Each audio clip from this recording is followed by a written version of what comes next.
Hello, hello, everybody. Welcome back to On the Fringe. This is Dave. I'm here with Gavin. Yo, We are going to be continuing on talking about Afghanistan. So, we did an episode last week about a conundrum that the Chinese are facing. They have had 12 or 13 Chinese businessmen that have been arrested. I think they've all gone back to China now, but the hmm, Chinese have been investing heavily in Afghanistan after the United States pulled out in 2021. It's not going well for them, and the Taliban has kind of telegraphed how they do business and how they are going to treat foreigners coming into their country that are trying to invest or trying to aid the people of Afghanistan. And lo and behold, after we finished this episode, a massive earthquake hit Afghanistan last week. And Gavin, it was like 2,500 to 3,000 people so far have died, right? It's absolutely catastrophic from what I've seen. it's uh it's devastating. It's been a major catastrophe. There is very little idea of how extensive the damage is because again, the Taliban has just a stranglehold on the domestic media. They're not really letting anyone in. There's no way of telling exactly how many people have been killed, but we can guess it's going to be in excess of 3,000. It's probably going to be over 5,000 by the end of it, is my feeling. This is on top of huge food scarcity issues, general instability, and you're talking about a region that has already been hit very hard by natural disasters. The floods in Pakistan have already killed a couple hundred people, wiped villages out. So Pakistan, which is usually heavily involved in aid distribution to Afghanistan, they're kind of in the middle of their own crisis at the moment. The timing could not have been worse. Let me just leave it there. Yeah, it's not a good situation for the people of Afghanistan right now. And lo and behold, the Taliban and there are, let's say, international organizations and NGOs that are trying to help the people of Afghanistan that have been affected by this. And you guys better listen to the second part of this too. We're actually dividing this podcast up. So part one is going to be more background. Part two is going to be more analysis. And Gavin and I think, have differing opinions about how this should go forward. But this first part we're going to go through, we're going to kind of lay the groundwork, or we're going to kind of build a foundation for you guys to better understand what humanitarian aid is and kind of who's doing it, how it's carried out. So you have an understanding when you're looking through some of these articles or news reports about what's happening in Afghanistan or other parts of the world after disaster strikes, who's actually coming to the table and what they're actually doing.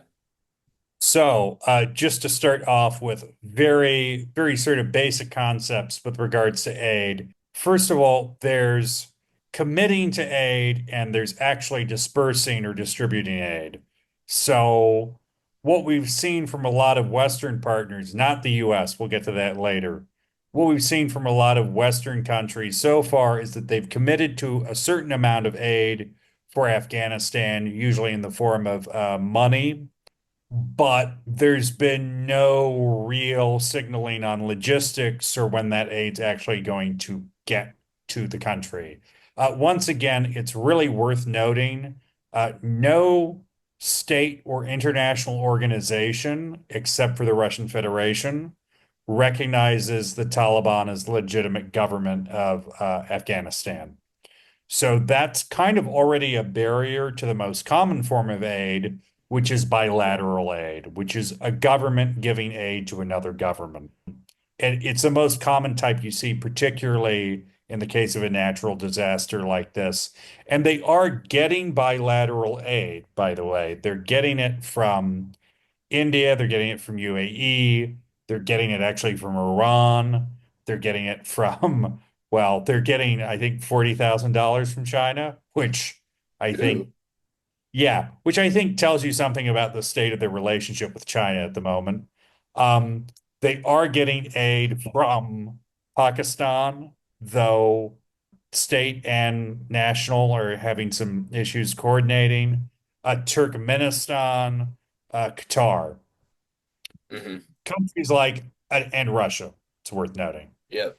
Um, And two, real quick, a lot of these aid packages that are being given to Afghanistan, they're primarily items. So they're giving food, they're giving medical supplies.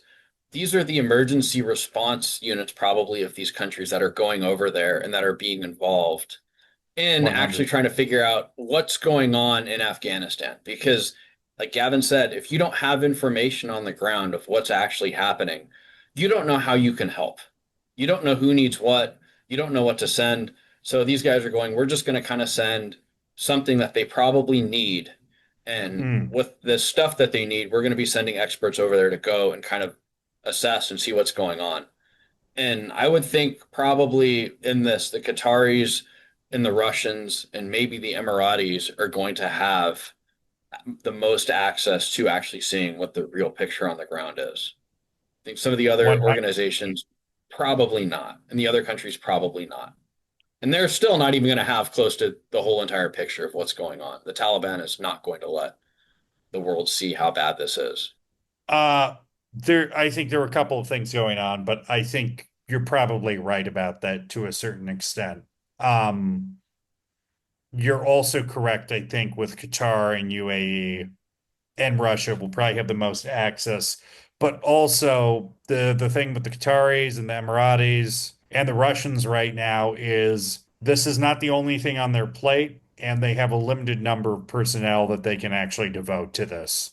The key thing with all of those countries is I don't think realistically at this point the Qataris expect to get anything out of this. This is not, they're not trading this for something down the road. They just sort of view this as a duty. This is a government they're somewhat aligned with. This is a people that they feel they have to provide for, but they're not expecting any benefit out of this. And realistically, they're not going to get anything. So Mm-hmm. this is the main source of bilateral aid. The UN is also involved. That's Oh, just say, multilateral. but before we jump into the UN and we start going to multilateral, say, Mm. let's jump in and talk about the US real quick. Oh So yeah, the US has effectively cut most bilateral aid as of January 20th, 2025. You're not going to be seeing the US giving aid to Afghanistan at all. Not a penny I mean, from the US government to the Taliban. yeah, I mean, honestly, that I think even if we hadn't had the change in administration, I feel like that was pretty unlikely. But Hmm. it's worth noting that this is across the board. Basically, if there's a natural disaster somewhere in the world, the chances of the US being involved in any kind of bilateral aid or multilateral aid at this point, it's basically nil. That's just not something. I mean, the State Department and the administration has decided unilaterally that's not something we really do anymore. So, yeah, you're not going to see any US presence. There isn't going to be any facilitation. We're completely disconnected from this. And that's the posture we're going to maintain. Yep. And then now let's jump into bilateral or multilateral aid. So Gavin, you were taking us through that real quick. Oh, so the obvious example of Sorry to cut you off multilateral. earlier. No, you're fine, dude. Come on. The obvious example of multilateral aid is the UN. That is basically the organization in charge of most of dispersing most multilateral aid in these kinds of situations worldwide. They have already released $10 million to deal with this, which nowhere near enough, but it's not nothing either. The WHO has already requested an additional 4 million as they're starting to get more of a sense of the need. They have sent emergency assessment teams, which is actually a really good sign, and they do seem to be getting access. I've actually seen UNO planes landing in Kabul and Mazar-e Sharif, so they're there on the ground, which is a good sign. I mean, where they're being allowed to go is a different story, but they're there.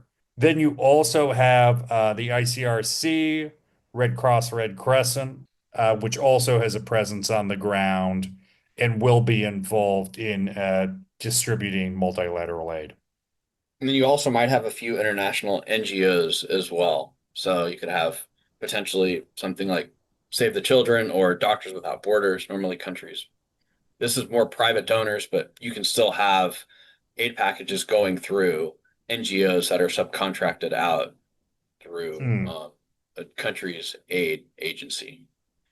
And I would So, imagine, yeah, I would imagine states like, again, Qatar and the UAE would be trying to facilitate that.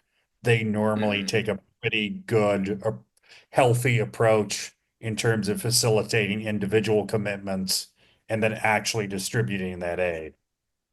mhm.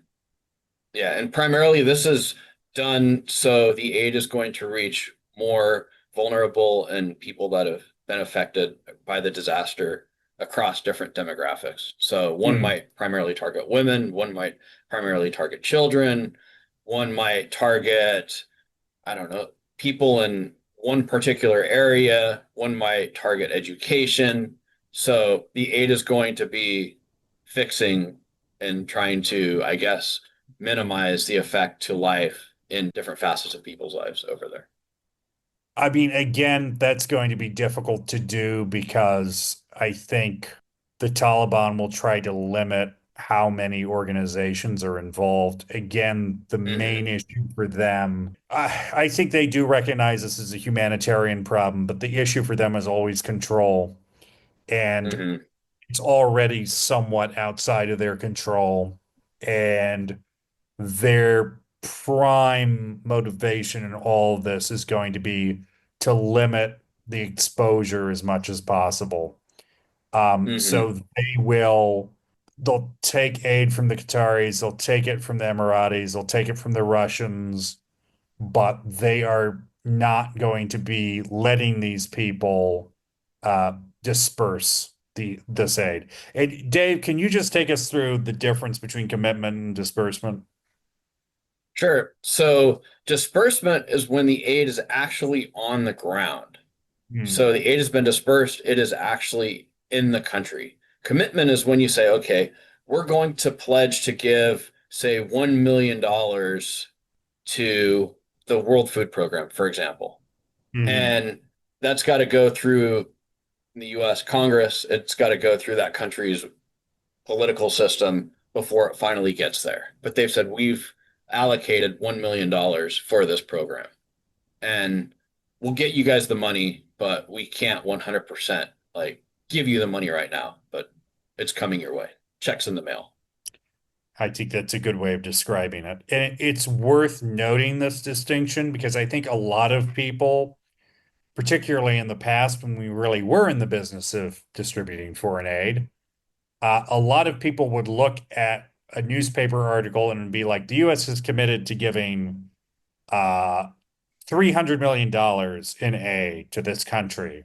And people would go, well, we're doing so much for these people, maybe we should do less.